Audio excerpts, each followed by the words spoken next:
नमस्कार मेरे प्यारे बच्चों। पॉइंट ऑफ स्टडी क्लासेस में एक बार आपका फिर से हार्दिक स्वागत है। मेरी तरफ से सभी को दिल से शुभकामनाएं। जैसा कि सभी को पता है, UPSI, SSC, CHSL, radio operator और वीडियो का फॉर्म आ चुका है। तो आइए मैं कुछ आपके लिए प्रैक्टिस सेट लेकर आया हूँ जो आपके आने वाले एग्ज़ाम के लिए बहुत इंपॉर्टेंट है। तो आइए शुरू करते हैं। तो हमारा रेडियो ऑपरेटर में और वीडियो एग्ज़ाम में हिंदी के कुछ क्वेश्चन आएंगे जो कि इस प्रकार हैं। तो हम कृषि क्रांतियाँ के बारे में पढ़ेंगे। भारत में कृषि क्रांतियाँ कौन कौन सी हैं? हरित क्रांति का संबंध किससे है? तो सभी को पता होगा, हरित क्रांति का संबंध हमारा खाद्यान्न से है। हरित क्रांति का संबंध खाद्यान्न से है। मेरे प्यारे बच्चों, आगे देखते हैं। श्वेत क्रांति का संबंध किससे है? तो श्वेत क्रांति का संबंध दुग्ध उत्पादन से हमारा है। श्वेत क्रांति का संबंध है। नीली क्रांति का संबंध किससे है? नीली क्रांति का संबंध मत्स्य उत्पादन, मछली उत्पादन से है। भूरी क्रांति का संबंध किससे है? भूरी क्रांति का संबंध उर्वरक उत्पादन से है। आइए मेरे प्यारे बच्चों, आगे देखते हैं। रजत क्रांति का संबंध किससे है? तो रजत क्रांति का संबंध अंडा उत्पादन से है। अंडा उत्पादन हमारा रजत क्रांति को दर्शाता है। पीली क्रांति का संबंध किससे है? तो पीली क्रांति का संबंध तिलहन उत्पादन से है। सभी को पता होगा, पीली क्रांति जो हमारा है वो तिलहन उत्पादन से है। कृष्ण क्रांति का संबंध किससे है? तो कृष्ण क्रांति का संबंध मेरे प्यारे बच्चों बायोडीजल का से है। तो हमारा जो बायोडीजल है वो कृषि क्रांति पर डिपेंड करता है। और लाल क्रांति का संबंध किससे है? तो लाल क्रांति का संबंध टमाटर और मांस पर निर्भर करता है। लाल क्रांति जो है टमाटर और मांस पर डिपेंड करता है। ऐ मेरे प्यारे बच्चों, आगे देखते हैं। गुलाबी क्रांति का संबंध किससे है? तो गुलाबी क्रांति का संबंध झींगा मछली से है। गुलाबी क्रांति का संबंध झींगा मछली से है। बादामी क्रांति का संबंध किससे मेरे प्यारे बच्चों? तो बादामी क्रांति का संबंध मसाला से है। मसाला उत्पादन हमारा बादामी क्रांति से संबंधित है। फल उत्पादन हमारा जो है सुनहरी क्रांति से संबंधित है।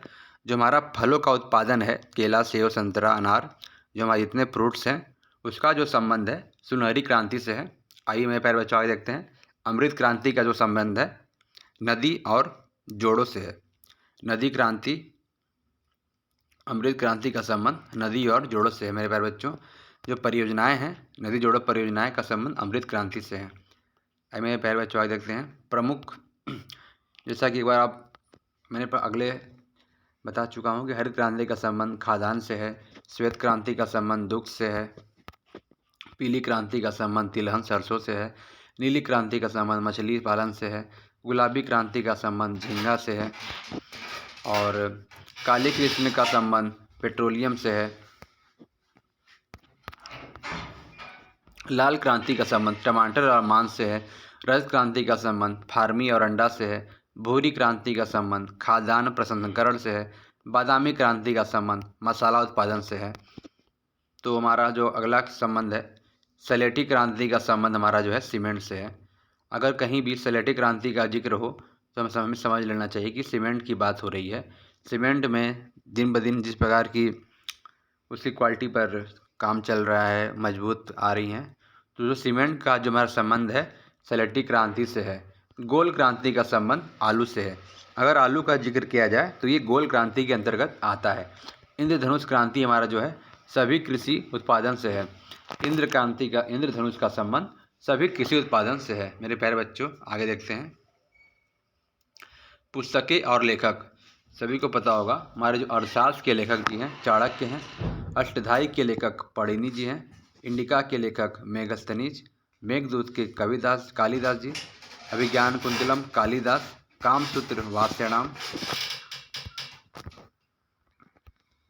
आइए नेक्स्ट देखते हैं। जो हमारे समाधि स्थल हैं, किसी की मृत्यु हो जाने पर जो हमारे पूजनीय होते हैं, महात्मा जी होते हैं या फिर भारत के जिन्होंने अपना योगदान दिया है, तो उनके समाधि स्थल होते हैं। तो वो अलग अलग नामों से प्रसिद्ध होते हैं।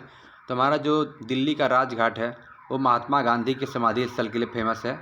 वीरभूमि जो है राजीव गांधी के लिए फेमस है। शांति वन जवाहरलाल नेहरू से संबंधित है। महाप्रयाग घाट डॉक्टर राजेंद्र प्रसाद से संबंधित है। विजय घाट का अगर जिक्र करें तो लाल बहादुर शास्त्री की वहाँ पर समाधि स्थल है। नारायण घाट हमारे गुलजारी लाल नंदा जी का समाधि स्थल है।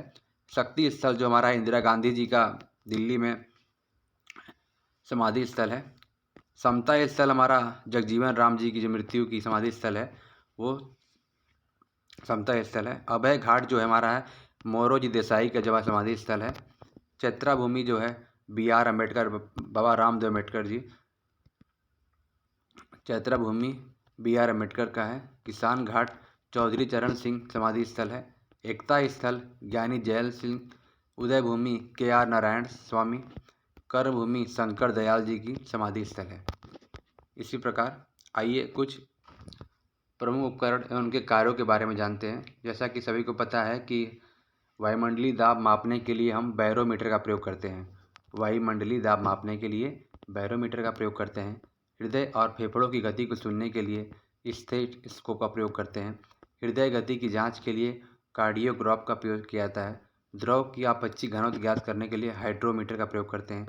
पौधों की जड़ों के दाब की माप मापने के लिए मैनोमीटर का प्रयोग करते हैं। वर्षा का मापने के लिए रेन गेज का प्रयोग करते हैं। भूकंप की तीव्रता का मापने के लिए रिक्टर स्केल का प्रयोग करते हैं।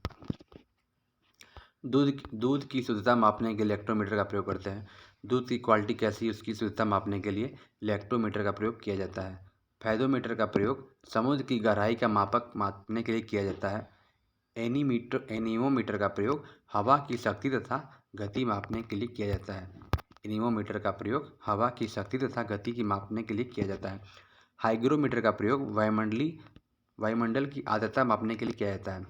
वायुमंडल की आर्द्रता मापने के लिए हाइग्रोमीटर का प्रयोग किया जाता है। भूकंप मापी यंत्र का प्रयोग सिस्मोग्राफ नापने के लिए किया जाता है।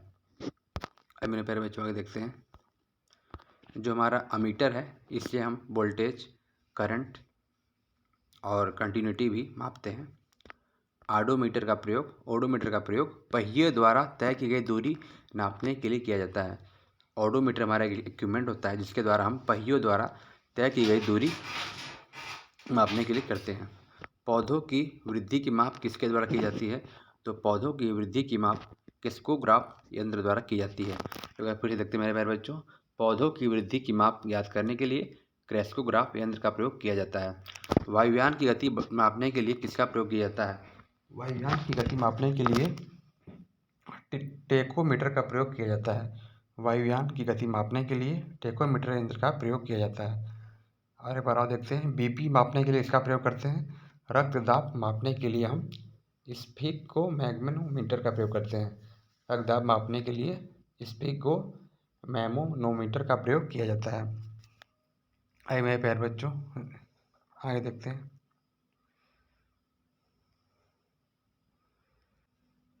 आगे हम देखते हैं भारतीय नारे एवं वचन।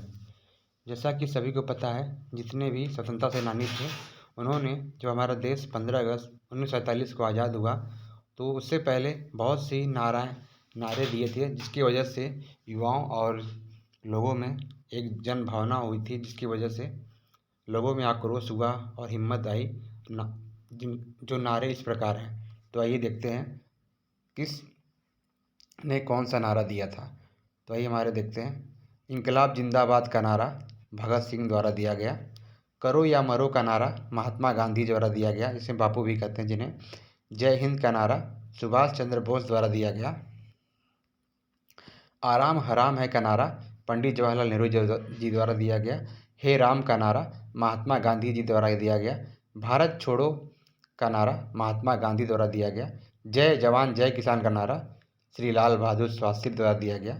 वंदे मातरम का नारा बंकिम नाथ चटर्जी द्वारा दिया गया। जनगण मन का नारा श्री रविन्द्रनाथ टैगोर द्वारा दिया गया। विजयी विश्व तिरंगा प्यारा का नारा माननीय श्री श्यामलाल गुप्ता जी द्वारा दिया गया। सारे जहां से अच्छा हिंदुस्तान हमारा का नारा इकबाल जी द्वारा दिया गया। तुम मुझे खून दो मैं तुम्हें आज़ादी दूंगा। मेरे प्यारे बच्चों सभी को पता होगा, तुम मुझे खून दो मैं तुम्हें आज़ादी दूंगा, यह नारा माननीय सुभाष चंद्र बोस जी द्वारा दिया गया था। साइमन कमीशन वापस आओ का नारा डॉक्टर लाला लाजपत राय द्वारा दिया गया। सरफरोशी की तमन्ना अब हमारे दिल में है, देखना है जोर कितना बाजुए का दिल में है। तो मेरे प्यारे बच्चों, सभी को पता होगा, सरफरोशी की तमन्ना अब हमारे दिल में है, देखना है जोर कितना बाजुए का दिल में है। तो इनका नारा राम प्रसाद बिस्मिल जी द्वारा दिया गया। तो हमारा आखिरी नारा है, संपूर्ण क्रांति का नारा दिया था जयप्रकाश नारायण जी ने।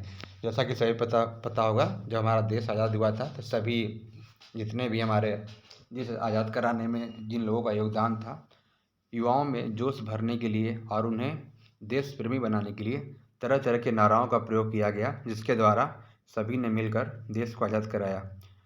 तो हम वीडियो यहीं पर समाप्त करते हैं। जैसा कि आप सभी को पता है, एग्ज़ाम्स नज़दीक आ रहे हैं, तो सभी लोग मेहनत से पढ़ें और सभी को दिल से शुभकामनाएं।